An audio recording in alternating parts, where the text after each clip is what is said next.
씨 뿌리는 비유 이후에 예수님은 등장과 또 헤아림의 두 가지 이야기를 통하여서 우리에게 권고를 하고 계십니다. 먼저 4장 21절 22절의 말씀을 함께 읽어봅니다. 시작. 또 그들에게 이르시되 사람이 등불을 가져오는 것은 말 아래나 평상 아래에 두려함이 아니냐, 등경 위에 두려함이 아니냐.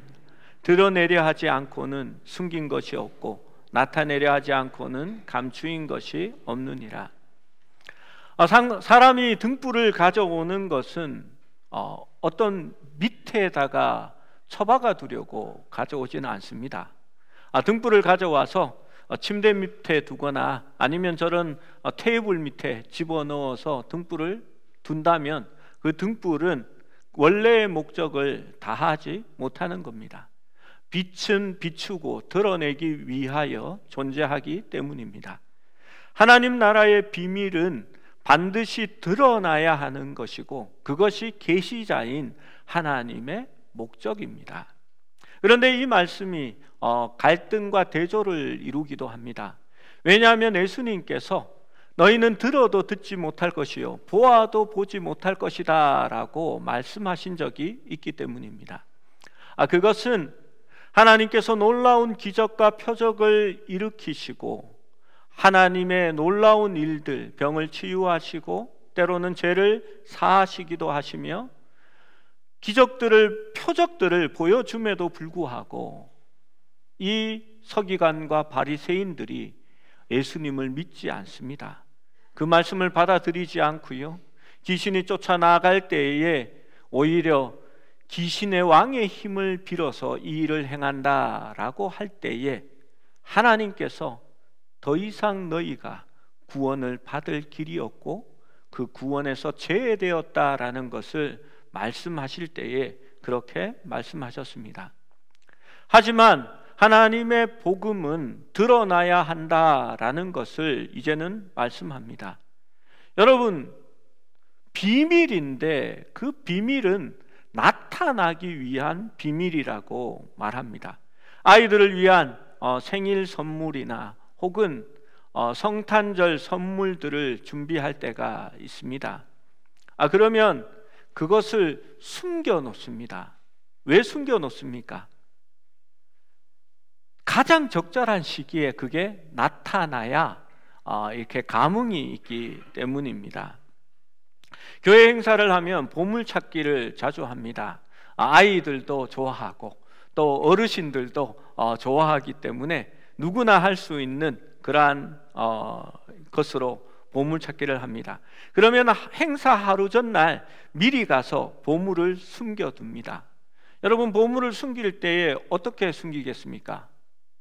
아무도 못 찾게 이렇게 막 메스를 가지고 가서 나무 껍데기 하나 이렇게 막 까가지고 그 밑에 핀셋으로 이렇게 집어넣어서 절대 못 찾을 거야, 이렇게 감추지는 않습니다. 그 보물찾기는 찾으라고 감추는 겁니다. 그래서 돌 밑에 하나 넣어서 이렇게 돌을 툭 눌렀다가도 이러면 못 찾지 이러면서 종이를 한 반쯤 돌에서 삐져나오게 그렇게 만들어 놓습니다. 다 드러나도록 그렇게 숨겨 놓는 것입니다. 정말 아무도 못 찾도록 숨기는 것이 아니라 일부러 찾을 수 있도록 숨기는 겁니다. 드러내려 하지 않고는 숨긴 것이 없고 나타내려 하지 않고는 감추인 것이 없다라는 것이 바로 그러한 의미입니다. 하나님의 나라의 비밀을 숨기셨습니다. 그리고 하나님은 기쁜 마음으로 우리가 그것을 찾기를 원하십니다. 진실로 우리가 하나님 나라를 발견해내기를 원하시고 그 나라를 소유하기를 바라고 계신 것입니다. 이사야 45장 15절은 이렇게 말씀합니다. 구원자 이스라엘의 하나님이여 진실로 주는 스스로 숨어 계시는 하나님이시니이다. 여러분, 이사야가 왜 하나님을 진실로 숨어 계시는 하나님이다 라고 고백했을까요? 하나님이 부끄러움이 많아서 숨으셨을까요? 하나님은 원래 숨바꼭질을 좋아하셔서 숨었을까요? 그렇지 않습니다. 하나님은 자신을 나타내기 원하셨고, 이사야가 발견하지 못한 그 하나님을 비로소 그가 찾게 될 때에 하나님은 숨어 계시는 하나님이시다라고 고백하고 있는 것입니다. 여러분, 이 숨어 계심은 마치 숨바꼭질과 같습니다. 여러분, 숨바꼭질의 즐거움은 어디에 있습니까? 숨는 데에 있지 않습니다. 발견되어지는 데에 숨바꼭질의 즐거움이 있는 겁니다. 우리 주일학교 아이들이 숨바꼭질을 하는 걸 봤습니다. 1층에서 술래가 하나 둘 셋 세리고 있는데 이 녀석이 옥상에 가서 숨어서 안 내려옵니다. 한 10분이 지났는데도 안 내려와요. 어디 갔어? 막 하면서 아이가 짜증을 냅니다.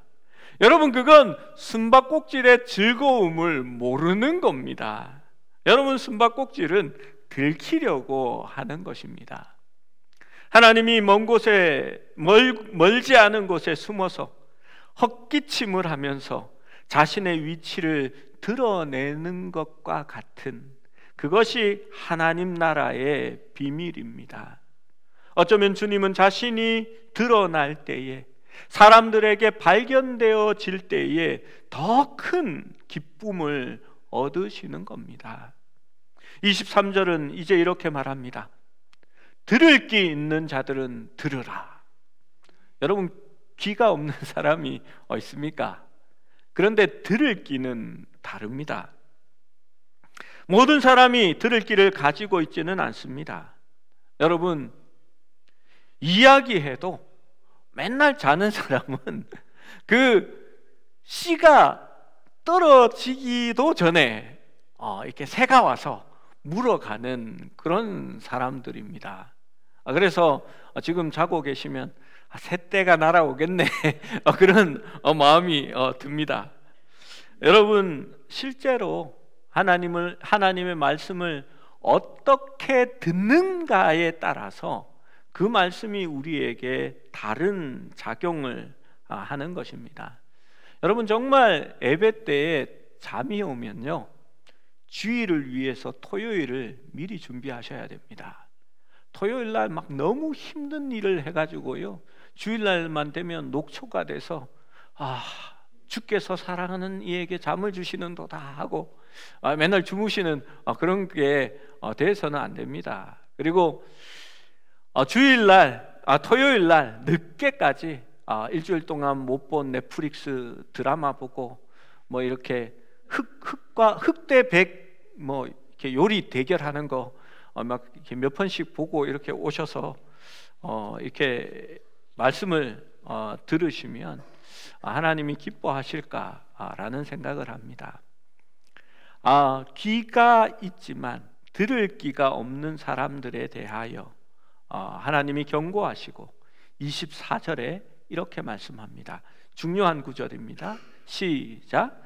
또 이르시되 너희가 무엇을 듣는가 스스로 삼가라. 너희의 헤아리는 그 헤아림으로 너희가 헤아림을 받을 것이며 더 받으리니. 이게 무슨 말일까요?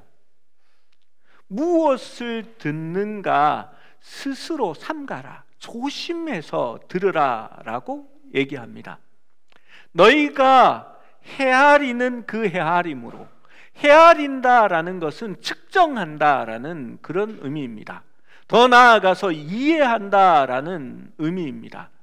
우리가 하나님의 말씀을 받아들이고 이해하는 것만큼 하나님께서도 그만큼의 헤아림으로 축복해 주신다라고 이야기하는 겁니다.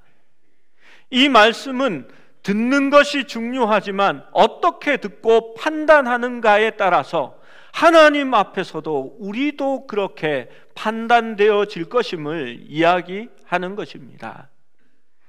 우리가 하나님의 말씀을 어떻게 듣고 얼마나 수용할 수 있는가에 따라서 우리가 얻고 받을 축복도 정해진다라는 것입니다.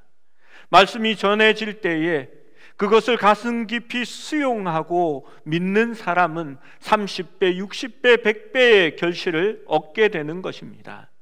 풍성한 은혜와 축복을 받을 만하다는 헤아림은 말씀을 스스로 주의하여 듣고 잘 이해하며 그 능력에 따라 이해하면 우리도 하나님께 그러한 헤아림을 받고 더 많이 받게 될 것이다 라고 말씀하는 겁니다.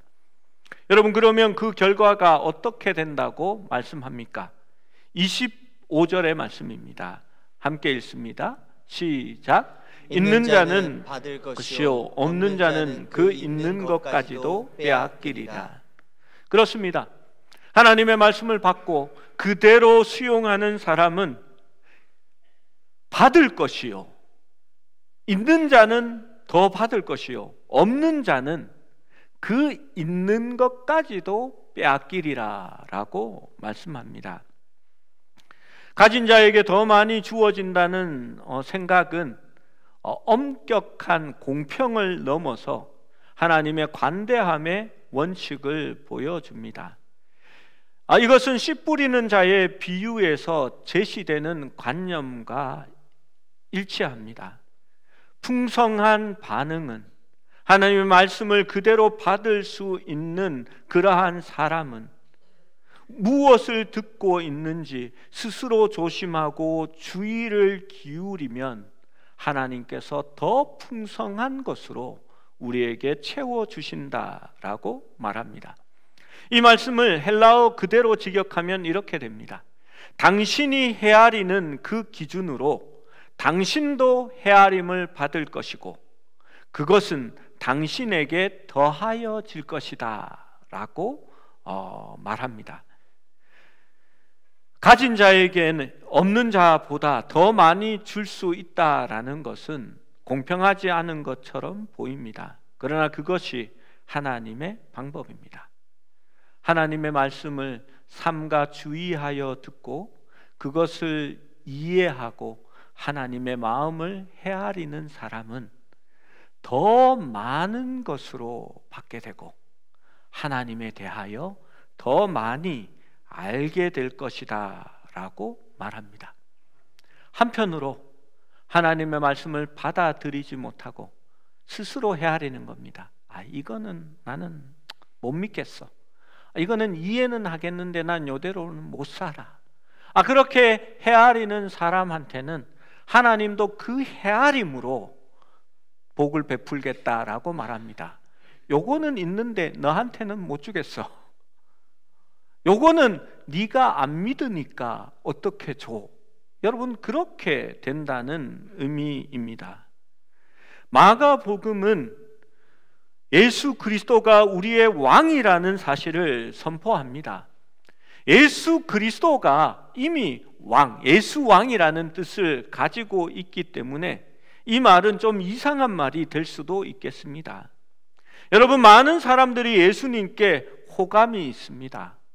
예수님을 더 알기를 원합니다. 그런데 여러분, 이 알미 어떤 호기심에서 발동할 때가 많습니다. 예수를 믿으면 복 주신다고 하니까 한번 믿어볼까? 예수 믿으면 병 낫는다고 하니까 내가 한번 교회에 나가볼까? 예수 믿으면 귀신이 떠난다라고 하니까 내가 요즘 악몽 때문에 매일 가위 눌려서 잠을 못 자는데 예수님께 한번 나가볼까? 라는 그런 심정일 때가 많이 있습니다. 우리가 어떤 물건을 고를 때 이 물건이 왜 좋은지, 장점은 무엇인지, 가격 대비 성능은 어떤지, 또 내가 사용할 때 불편함은 어떤 것인지, 또 내가 이것을 들고 다니면 사람들이 나를 어떻게 봐줄 것인지를 생각합니다. 여러분, 그런 헤아림으로 말씀을 선택해서 혹은 예수님을 그렇게 받아들인다라고 생각한다면 여러분, 그것은 예수님께 그렇게 다가갈 수 없다라는 것을 말씀드립니다. 예수님이 나의 요구에 맞는지 알아내려고 받아들일 수 없다라는 것입니다. 하나님 나라에 속한다라는 것은, 그의 통치 아래 들어간다는 것은 주님을 그대로 받아들이고 그 말씀에 내가 복종하는 문제이기 때문입니다. 내가 판단하는 것이 중요한 게 아니라 이제 주님이 나를 판단하시게 하고 나의 통제가 아니라 그리스도의 통치로 바뀌어져야 하기 때문입니다. 거기에 하나님 나라가 있습니다. 여러분, 하나님을 안다라는 그 지식이 내가 아는 것으로 착각할 때에 우리는 하나님을 헤아리게 되는 것입니다. 사실 나의 지식을 내려놓아야 하나님을 있는 그대로 발견하게 되는 것입니다. 우리 예수님은 너희가 잃으면 구원할 것이요 너희가 그리스도를 위하여 생명을 내어놓으면 생명을 얻게 될 것이다 라고 말합니다. 여러분, 부자가 되기 위해서 예수를 믿지 마십시오. 하나님은 그런 선택을 우리에게 주지 않습니다. 그리스도를 믿으면 그가 우리에게 모든 것을 더하여 주는 것입니다. 병을 낫게 하려고 주님을 믿지 마십시오. 주님이 왕되심을 믿으십시오. 주님께서 우리의 통치자가 되시면 죄와 병들이 우리에게서 떠나갈 것입니다. 우리 안에 있지 않은, 죽지 않은 것들은 결코 죽음에서 부활하지 못할 것입니다. 죽어야 다시 살 수 있기 때문입니다. 여러분, 세례는 바로 그러한 것입니다. 내가 죽고 그리스도가 내 안에 사는 것이 바로 세례입니다. 주님을 만나고 주님을 받아들이면 우리는 주님을 발견하게 될 것이고 그와 함께 다른 것도 더하여지는 줄로 믿습니다. 여러분, 모든 조직에는 조직 원칙이 있습니다. 새로운 리더, 새로운 감독이 올 때마다 항상 조직은 새로운 우선순위, 새로운 원칙, 새로운 가치들이 정해지게 됩니다. 여러분, 하나님 나라의 조직 원칙은 무엇입니까? 그것은 하나님의 뜻을 받아들이는 만큼, 이 말은 바꾸어 말하면 나를 비워내는 만큼 더 많이 채워주신다라는 것입니다. 여러분, 그러한 의미에서 24절, 25절을 다시 한번 읽어봅니다. 시작. 또 이르시되 너희가 무엇을 듣는가 스스로 삼가라. 너희의 헤아리는 그 헤아림으로 너희가 헤아림을 받을 것이며 더 받으리니 있는 자는 받을 것이요 없는 자는 그 있는 것까지 빼앗기리라. 아멘. 여러분, 말씀을 그대로 받으십니까? 그런데요, 요즘 사람들이 너무 똑똑해져 가지고 말씀을 그대로 잘 안 받더라고요. 그리고 하나님의 말씀을 자기의 생각에 덧붙일 때가 참 많이 있는 것 같습니다. 제가 독서 모임에서 이번에 읽은 책은 태초에 인권이 있었다라는 책입니다. 하나님께서 태초에 천지를 창조하실 때에 사람을 위해서 만드셨고 남자와 여자를 동시에 창조하셨고, 물론 창조하는 방법에 대해서는 이렇게 다르지요. 그것을 두고 거기에 여성의 인권이 있다, 뭐 이런 얘기를 합니다. 저는 그 부분에 많은 부분을 동의합니다. 창조의 순서가 남녀의 구분과 서열을 내지 않는다라고 저는 믿습니다. 하지만 성경은 인권을 얘기하지 않습니다. 성경은 하나님의 권리만을 이야기합니다. 여러분, 왜 그 본문에서 인간의 권리를 찾아내는지 저는 이해할 수 없습니다. 하나님이 말씀하시고자 하는 것은 그것이 아니기 때문입니다. 요즘 교회의 제일 큰 하두는 차별금지법, 반대 집회에 대한 내용입니다. 총회가 이를 결의했고 우리 합통 측, 통합 측, 고신 측 교회가 다음 주에 광화문에서 그 집회를 한다고 합니다. 저는 이 차별금지법이 제정되는 데 대하여 반대합니다. 하지만 그 집회를 찬성하지는 않습니다. 우리 교회 울타리에 그 반대 집회 현수막이 붙어져 있습니다. 남들이 우리 교회에서 붙였다고 생각할까봐 제가 오해가 될 수 있어서 떼려고 하니까 벌써 한번 떼냈지요. 근데 다시 붙었습니다. 우리 교육자들이 목사님, 불법 현수막도 그냥 임의대로 떼어내면 처벌받습니다. 이렇게 무슨 점유물 이탈죄 이런 게 되나 봐요. 그래서 지금 떼어내지 못하고 그냥 그렇게 있습니다. 아마 다음 주에 모르는 사람들은 우리 교회도 교회에서 예배 드리지 않고 광화문에 집회를 예배로 드리러 간다고 착각할지 모르겠습니다. 여러분, 우리는 여기서 예배합니다. 제가 반대하는 이유는 그 방법입니다. 칼로 일어난 자는 칼로 망하게 되어 있습니다. 교회가 정치 집단화되어서 정치적인 힘을 과시하면서 국회의원과 국민들을 힘으로 그것을 이렇게 보여줄 때에 여러분, 언젠가 그것은 부메랑으로 우리에게 돌아오게 되어 있습니다.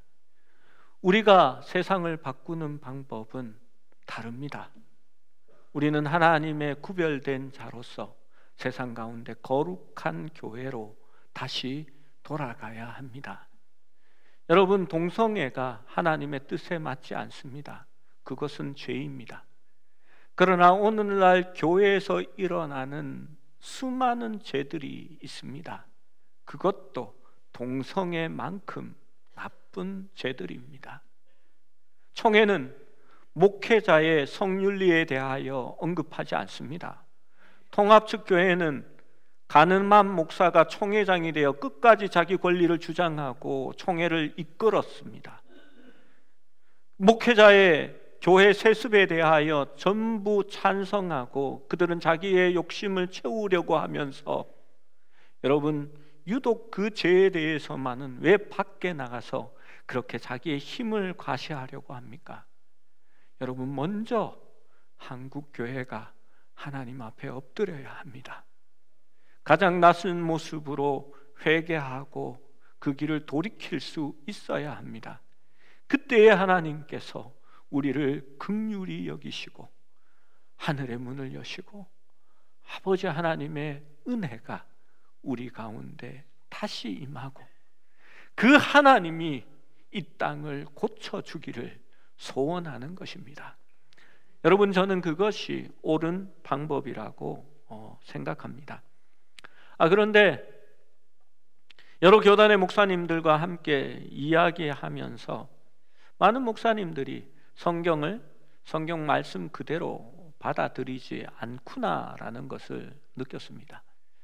그리고 저와 같은 입장에 서 있는 목사님이 오히려 소수다라는 것을 느꼈습니다. 이 차별금지법에 문제되는 조항 중에 하나가 성적 지향성을 다른 성으로 인정한다라는 내용입니다. 이게 무슨 이야기냐 하면요, 사람마다 자기가 지향하는 선천적으로 후천적으로 타고나는 성이 있다는 겁니다. 그리고 그 성은 소수지만 그것을 또 다른 성으로, 남성, 여성 외에 다른 성으로 인정해 주어야 한다라고 말합니다. 그러면서 이분들이 하는 얘기가 우리 교회에도 동성애자 2명이 있었는데 자기가 잘 그들을 품어주고 인도해서 목사가 되었다, 이런 얘기를 하더라고요. 목사를 시키지 말아야지요. 그런 사람을 목사를 시키면 어떻게 됩니까? 또 덴버에는 동성애를 가장 먼저 받아들인 미국의 주 중에 하나였는데 오히려 그렇게 받아들이니까 덴버가 그래도 가장 건전한 도시 중에 하나가 되었다, 이런 얘기를 합니다. 그래서 그것이 마치 진리인 양 얘기를 하는 것을 들었습니다. 제가 자기의 경험치나 남의 동네에 일어난 일을 진리라고 얘기하지는 마십시오 라고 얘기했습니다. 저는 미생물학을 전공했습니다. 그러니까 유전학도 공부를 했습니다. 생물마다 성 결정 체계는 다릅니다. 어떤 생물에게는 두 가지 성이 한꺼번에 나타나는 경우도 있고, 또 어떤 생물에게는 성 전환도 일어납니다. 온도에 따라서, 필요에 따라서, 환경에 따라서, 나이에 따라서 수컷이 되기도 하고 암컷이 되는 그런 동물들이 있습니다. 그러나 사람은 그렇지 않습니다. 사람은 하나님의 말씀에 따라 남자와 여자로 창조되었습니다. 성경이 그것을 말하고 성경이 그렇게 기록했기에 저는 그것을 문자 그대로 100% 믿습니다. 여러분, 하나님의 말씀을 우리가 어떻게 헤아리느냐에 따라서 하나님이 우리에게 주시는 복도 정해지는 것입니다. 여러분, 그들이 사회학적으로, 통계적으로 그런 사람이 얼마나 많은데라고 하면서 그것을 진리인 양 말합니다. 여러분, 그들에게 제가 논리적으로, 과학적으로 반박하지는 않았습니다. 왜냐하면 기가 없기 때문에 얘기해봐야 납득하지 않습니다. 스스로 똑똑하고 교만하고 그런 사람들이기 때문입니다. 사람들에게도 터너, 크라인펠터, 야콥 증후군과 같은 다른 성의 모습들이 실제로 나타납니다. 그 중에서 클라인펠트 증후군은 남성 650명 중에 1명꼴로 나타나는 증후군입니다. 때로 여성의 이렇게 성적 상징이 나타나기도 하고요. 목소리가 여자처럼 그렇게 보이기도 합니다. 그렇게 나타난다고 해서 그들을 이렇게 새로운 성을 부여하자, 소수성이다 라고 그렇게 유전학자들은 얘기하지 않습니다. 그냥 증후군이라고 말합니다. 증후군이라는 것은 타고난 어떤 같은 증상으로 인해서 나타나는 외적인 공통적인 모습들을 일컫는 말입니다. 때로는 그것을 유전병이라고 합니다. 여러분, 650명 중에 1명이라는 확률이 어떤 확률인지 아십니까? 제가 학교에 다닐 때 한 학년이 보통 한 650명에서 700명 정도 되었습니다. 그러면 남자 학교들, 우리 남자 성도님들 학교 다닐 때 생각해 보십시오. 이렇게 전교 한 학년 중에서 꼭 한 명은 좀 그런 애들이 있었습니다. 그래서 이렇게 지금 불렸던 이름을 얘기하려고 하니까 우리 교회 성도들이 이름하고 같아서 얘기를 못하겠는데, 보통 무슨 자야 이러면서 놀리고 했던 그런 일들이 있습니다. 그런 거지요.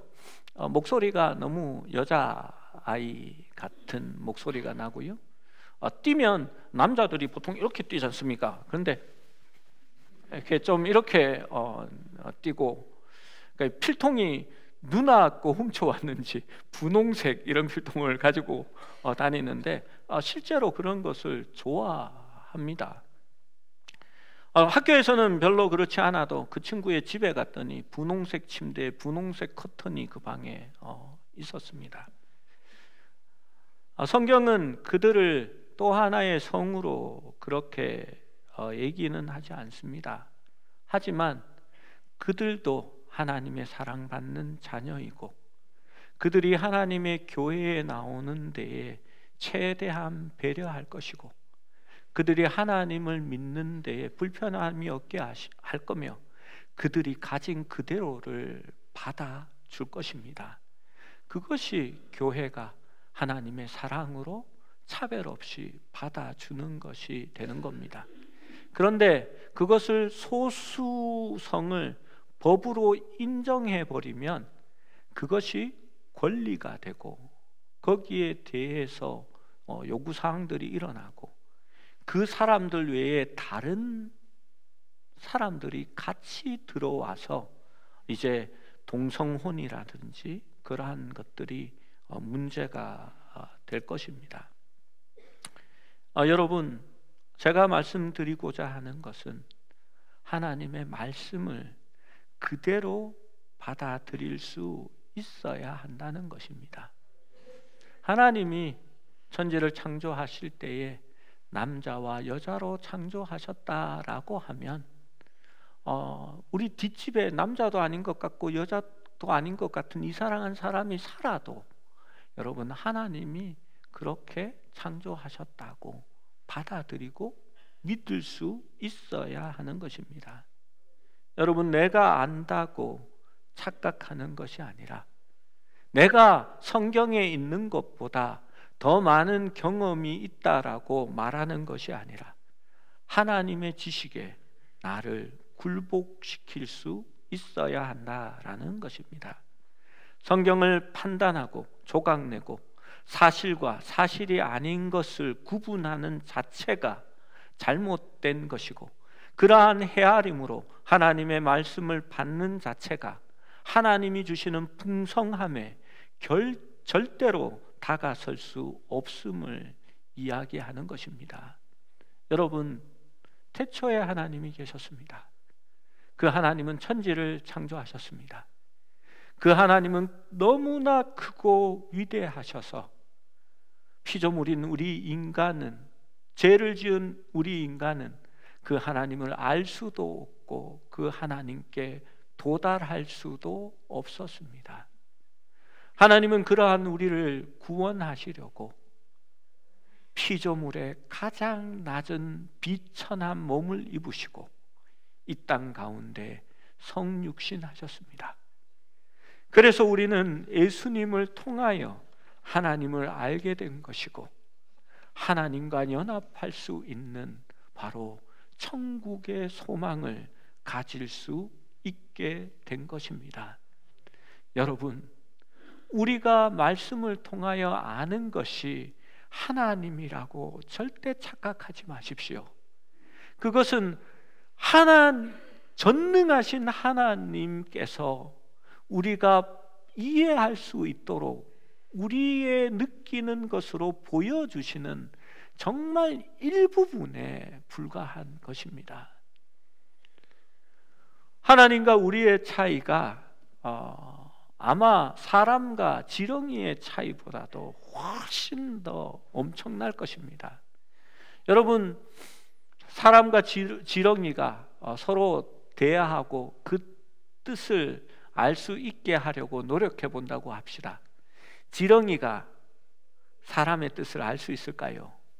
절대 알 수 없습니다. 그 지렁이에게 사람의 뜻을 보여주려고 하면요, 사람이 지렁이같이 낮아져서 그 지렁이가 이해할 수 있는 언어로 그가 알 수 있는 것만 겨우 얘기할 수 있을 뿐입니다. 여러분, 지렁이가 그것을 보았다고 해서 내가 하나님을 다 알아 라고 할 수 있을까요? 절대 그렇지 못할 겁니다. 자기가 아는 것을 이거는 잘못됐어, 이거는 내가 믿을 수 있어, 이렇게 판단할 수 있을까요? 그렇지 않습니다. 우리 하나님은 광대하시고 높으신 하나님입니다.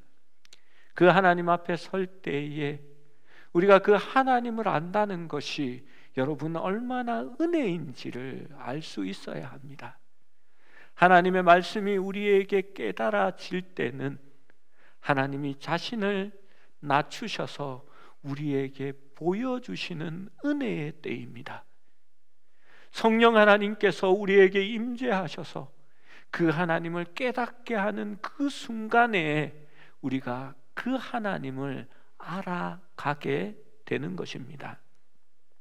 바로 오늘 말씀은 그것을 말씀하는 겁니다.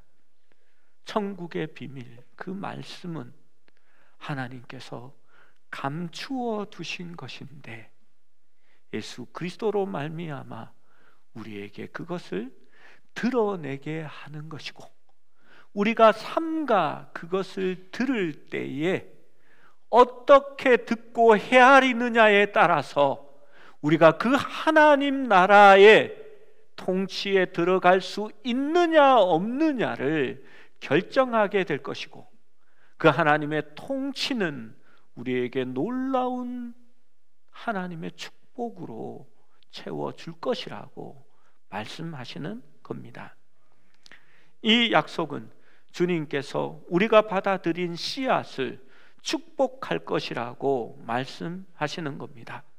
우리가 그 말씀을 마음속에 받을 때에 하나님께서는 30배, 60배, 100배의 결실이 있게 할 것이고, 누구든지 그에게 있는 자에게는 더 많이 주어질 것이라고 말씀하는 것입니다. 그래서 우리는 하나님의 말씀에 순종하고 감사하는 마음으로 경청해야 하는 겁니다. 하나님의 말씀을 판단하고 헤아리고 이건 내가 받을 수 있는 거, 이건 이해 안 되는 거, 이건 못 믿겠는 것으로 말하는 것이 아니라 하나님의 말씀을 100% 진리로 받아들이고 인정할 수 있어야 한다는 것입니다. 여러분, 하나님의 지혜는 사람들에게 미련한 것으로 보였습니다. 주님의 복음은 헬라인에게는 거치는 것이 되고, 또 유대인에게는 거치는 것이 되고 헬라인에게는 미련한 것처럼 보였습니다.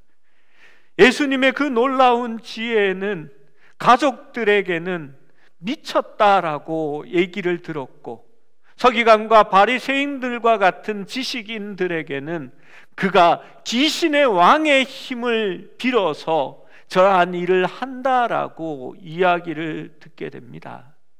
그러나